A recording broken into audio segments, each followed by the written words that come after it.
Bonjour, bienvenue au troisième cours d'Histoire de l'art. Je peux pas croire qu'on est déjà au troisième cours, c'est fou. Oh my god. Donc aujourd'hui, on va parler du Moyen-Âge, mais avant de se lancer, je vais juste vous rappeler encore une fois que si vous voulez prendre des notes, c'est très utile. Ça aide vraiment à se souvenir des termes, puis à juste... Après ça, si jamais genre vous voulez revoir les œuvres que je présente, ben vous allez les avoir sur papier, puis vous n'aurez pas besoin de m'écrire. Tiens. Bon, fait qu'on commence. Fait que le Moyen Âge, ça commence en 476, avec la chute de l'Empire romain d'Occident, fait que vraiment genre l'Europe de l'Ouest. Puis il y a aussi l'Empire romain d'Orient, qui est devenu l'Empire byzantin. Par contre, ce qui est important de noter, c'est qu'en 313, il y a l'empereur romain Constantin qui a décidé de se faire baptiser.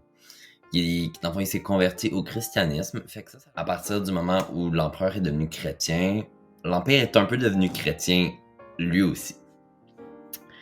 Fait que on comprend que en 476, quand on arrive au Moyen Âge, le christianisme est pas mal présent. Donc, puisqu'on s'en va vraiment vers le christianisme et que l'Empire romain d'Occident a tombé, les gens savent plus trop où se retrouver, donc ils vont vraiment se retrouver dans le christianisme, que l'art va devenir plus pédagogique, plus symbolique, afin d'enseigner plus la vie de Jésus. L'art devient un vecteur de transmission des valeurs chrétiennes en Occident. Voilà. Fait qu'on va commencer par l'art roman. L'art roman, c'est vraiment associé à la Bible. Genre, roman égale Bible. Genre, c'est littéralement ce qui est écrit dans la Bible, sous forme de sculpture, de peinture, d'architecture. Ou en tout cas, ça a rapport à. Fait qu'on commence par l'église Saint-Pierre et Paul de Rosem. Comme on peut voir, c'est une architecture fermée. Les murs sont massifs, il n'y a pas beaucoup de fenêtres, il n'y a pas beaucoup de portes. L'architecture aussi devient moins complexe et moins symétrique que les Grecs, que l'architecture des Grecs, qui est très complexe, très symétrique et vraiment très belle, très détaillée. On peut voir certaines ressemblances aussi avec des châteaux. Puis on sait tous que le Moyen-Âge est quand même connu pour ses châteaux. Puis tout ce que j'ai dit en haut, les 3 points précédents, s'explique par le fait que cette architecture-là est vouée aux fidèles. Donc, c'est vraiment ceux qui croient en Jésus, ceux qui croient en Dieu, en le Dieu chrétien, sont fidèles. Donc, il n'y a pas beaucoup d'ouverture parce qu'il y a juste les fidèles qui peuvent y avoir accès et y entrer. Ensuite, on a ici le Christ en gloire et les tétramorphes. On peut dire que c'est un bas-relief décoratif frontal. Cette scène-là représente dans le fond l'Apocalypse. À chaque fois qu'on voit Jésus avec 2 doigts comme ça, qui tient là ici on dirait juste un livre, mais c'est le... Je me souviens plus c'est quoi qu'il tient, mais il tient un livre. Dans le fond, il va apparaître comme ça, supposément à la mort selon la Bible. Pas à la mort, mais à l'Apocalypse. Et là, il va juger tout le monde avec sa main. Genre, il va comme swipe, comme sur Tinder. Il va swipe les gens. Qui va au paradis, qui va en enfer. Tu comprends? C'est le jugement dernier. On appelle ça un Christ en gloire. Parce que cette position-là, c'est la gloire, dans le fond. Puis ça, on va le retrouver à plusieurs endroits dans l'art, là. C'est vraiment c'est vraiment un symbole très puissant. Ensuite, le mandor, c'est l'ovale qui englobe Jésus. C'est ça, pour isoler Jésus des autres, puis montrer son pouvoir divin. Montrer qu'il est comme supérieur aux autres. Puis ensuite, les 4 tétramorphes qu'on voit, c'est dans le fond les 4 évangiles. Soit le lion, c'est Marc, le taureau, c'est Luc, l'homme, c'est Matthieu, et l'aigle, c'est Jean. Ensuite, on a la tentative d'Ève, qui était retrouvée à la cathédrale Saint-Lazare d'Autun. C'est aussi un bas-relief de profil. On peut voir que Ève a des traits caucasiens. On peut aussi voir Ève qui attrape le fruit défendu, ce qui symbolise vraiment le caractère du péché d'Ève, parce que c'est pour montrer aux fidèles qu'ils sont tous issus de Ève. Donc, les humains, nous sommes tous des enfants d'Ève, la grande pécheresse. Nous sommes tous les enfants du péché. C'est là le symbolisme de l'art roman.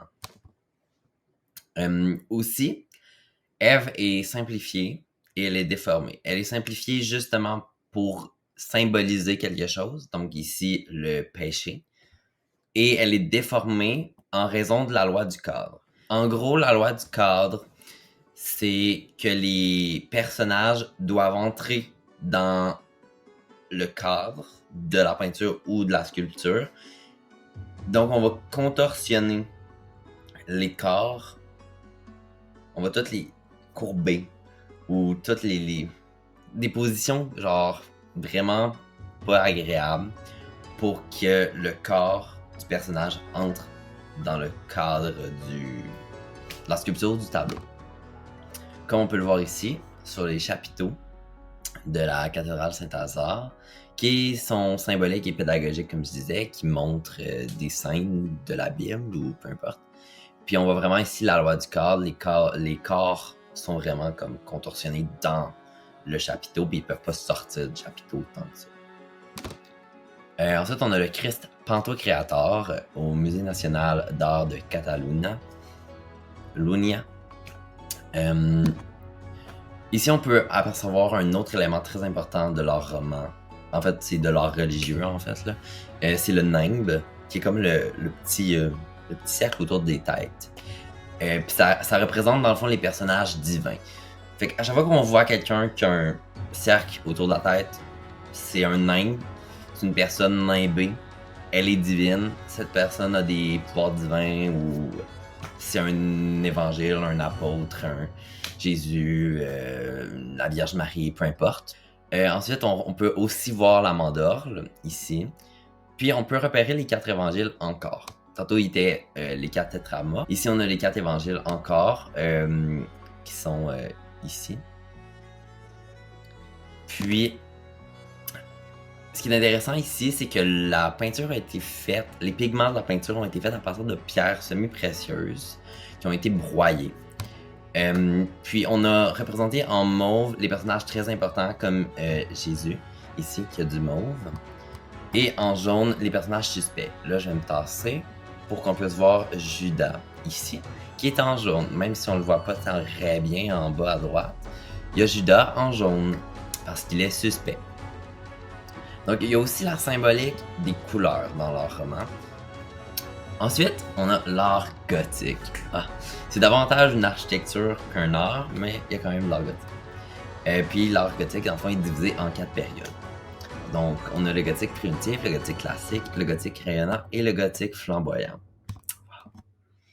Mais avant, il faut que je vous introduise un peu de vocabulaire pour comprendre l'art gothique. On va commencer par les arcs brisés ou des ogives. Dans le fond, c'est vraiment la forme qui fait ça de même dans le haut d'une porte ou d'une fenêtre. Donc, c'est comme un pic un peu. Ensuite, on a le contrefort. Le contrefort, c'est un peu comme un mur, je dirais en dents de scie, qui est comme à l'extérieur. Dans le fond, il y a le mur du bâtiment et le contrefort va être ici, puis il va être comme un appui. Et ensuite, on a les arcs-boutants. Les arcs-boutants, dans le fond, vont être entre le contrefort et le mur de l'édifice. Ils vont faire comme le pont entre les deux. Puis ensuite, on a les pinacles, qui, dans le fond, sont juste des petits pics en haut des murs ou des contreforts. Par exemple, ici, nous font remarquer une série de croisées d'ogives qui forment le toit de style gothique. Donc, on va commencer par le gothique primitif, avec Notre-Dame de Paris, of course. Ça, c'est la façade occidentale. Ce qui est tout intéressant de mentionner, c'est que l'art gothique arrive en même temps que les premières universités dans le monde.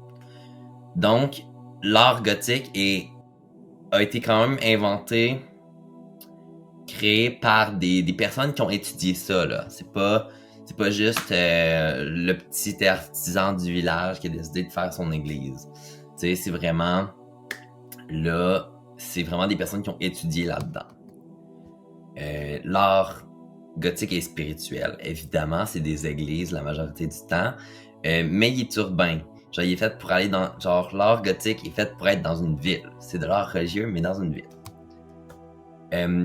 Aussi, les églises gothiques sont verticales et ouvertes. Il y a beaucoup de fenêtres, il y a beaucoup de grandes portes, grandes tourelles, il y a des colonnes, plein de choses. C'est ouvert, mais c'est vertical. Genre, c'est vers le haut parce qu'on veut s'élever, on veut se rapprocher de Dieu, de Jésus.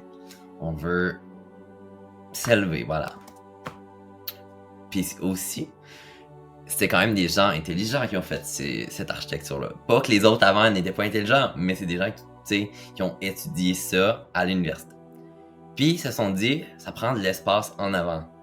Ils ont pensé à mettre de l'espace en avant pour que les gens puissent le voir de loin, puissent y aller en nombre. Tout était pensé. Aussi, il y a le cercle et le carré. Dans le fond, le cercle qu'on voit au centre, ça s'appelle une rosace. Il y en a dans presque tous les bâtiments gothiques, religieux surtout, parce que le cercle représente, en fait, symbolise la perfection divine. Puis, le carré, qui est comme, si on enlève les deux tourelles en haut, le carré du bâtiment, représente dans le fond la perfection humaine. Donc, la construction de l'édifice, c'est un peu la perfection humaine. Puis le centre, c'est comme la perfection divine. C'est comme Dieu qui est là, genre. C'est réfléchi, là, l'art gothique. Puis on peut aussi apercevoir des arcs brisés, ainsi que des ogives. Ben, même chose, en fait. Arc brisé ou ogive, c'est vous qui choisissez le terme que vous voulez. Ici, on peut remarquer une petite fontaine très néo-gothique. On peut remarquer les contreforts juste ici, avec un arc boutant, ainsi qu'un autre contrefort. On peut remarquer aussi ici un arc brisé, avec des petites colonnes à chapiteaux décoratifs, ressemblant un peu à des chapiteaux corinthiens. Ensuite, le gothique classique, avec Notre-Dame d'Amiens. Il est aussi spirituel et urbain. On voit encore la rosace, des arcs brisés, des ogives. Par contre, le gothique classique, lui, il devient plus haut. Il devient plus à la verticale encore. On essaie encore plus de s'élever vers Dieu. Voilà. Puis, il y a aussi un petit peu plus de sculpture à l'extérieur. Comme on peut voir ici, les gargouilles et les chimères. Mais là, il faut faire une distinction entre les deux. Parce que c'est pas du tout la même chose. On a les gargouilles qui sont des personnages fantastiques, mais qui servent d'écoulement des eaux, comme les... J'ai plus le mot. Le truc, là, qu'on a chez nous, les gouttières, voilà. Et tandis qu'une chimère, ben, comme vous voyez ici sur la photo, il y a un truc dans la bouche de la gargouille qui fait en sorte que l'eau va couler par là. Tandis qu'une chimère, il n'y a pas de trou, il n'y a pas d'affaire d'eau. Ça sert seulement à repousser les mauvais esprits dans le fond. Comme on peut voir ici, il n'y a rien dans la bouche, il n'y a pas de truc pour écouler l'eau. C'est juste une chimère. Ça sert juste à repousser les mauvais esprits pour que que l'édifice soit sain et... Ici, nous avons affaire à une architecture néo-gothique. On peut apercevoir la tourelle pointée ici. Ensuite, nous allons apercevoir les contreforts, qui sont les petites tourelles ici. Et ensuite, nous pouvons apercevoir aussi les fenêtres qui sont du bâtiment. Ensuite, le gothique rayonnant. Wow! On a la cathédrale Saint-Pierre de Beauvais. Ce qui est très intéressant de l'art rayonnant, l'art gothique rayonnant, c'est qu'il y a beaucoup de vitraux. Beaucoup de vitraux, ça fait beaucoup de lumière, c'est super lumineux, c'est incroyable. Puis il y a beaucoup plus de détails, comme on peut le voir ici. Il y a beaucoup d'arcs-boutants, de contreforts, il y a plein de pinacles, il y a plein de petits détails, il y a la grosse rosace. C'est magnifique. Puis c'est ça aussi, parce que dans la culture populaire gothique, c'est comme c'est sombre et tout. Mais dans l'architecture, c'est l'inverse. C'est super lumineux, c'est super genre blanc, c'est de marbre, c'est magnifique, c'est grandiose. On a aussi la Sainte-Chapelle de Paris. Je pense que c'est l'exemple parfait du gothique rayonnant. C'est juste fait de vitraux quasiment.